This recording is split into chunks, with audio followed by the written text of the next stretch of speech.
4 days from the opening ceremony of the Summer Olympics taking place in Tokyo a year late because of the pandemic. The first events are scheduled to start on Wednesday, despite a state of emergency in Japan. Over the weekend, 2 South African soccer players became the first athletes inside the Olympic Village to test positive for COVID, and now a young American tennis star will have to put her Olympic dreams on hold. So let's go to Cleo Green this morning. She's in our social center. And Cleo, you have this breaking news. This is really devastating. Yeah, we've got more breaking news this morning, and ABC News just confirmed that a female gymnast tested positive for COVID-19. Her identity is unknown, but we do know that she is a teenager. Once again this morning, ABC News confirming that a female gymnast has tested positive for COVID. She's a teenager. Her identity unknown this morning. I mean, there is a lot of drama leading up to the games here. Just a reminder, Japan is still under a state of emergency due to a rising number of COVID cases. They made this call on July 12th. When it comes to the games, we all know there's going to be no spectators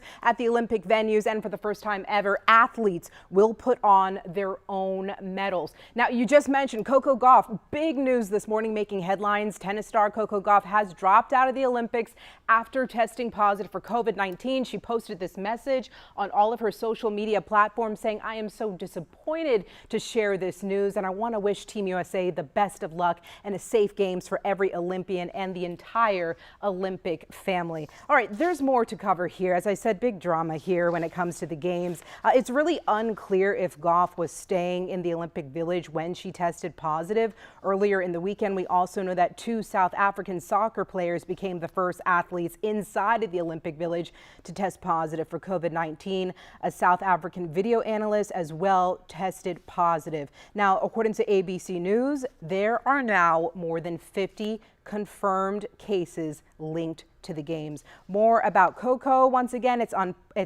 at this point, it's unclear whether she was vaccinated, but it is possible for vaccinated people to test positive with breakthrough infections. This was going to be her first Olympic appearance, but she is hoping that she'll get another chance. Now, health leaders in Japan, they really want the games to be canceled. They've been saying this for months now because cases are rising. And to add to this, well, top Olympic sponsor Toyota pulls their games-related TV ads. This is a big deal. Japanese media is saying the reason why, well, they don't want to tarnish their brand. They don't want any association with the Olympic Games. This is a big deal.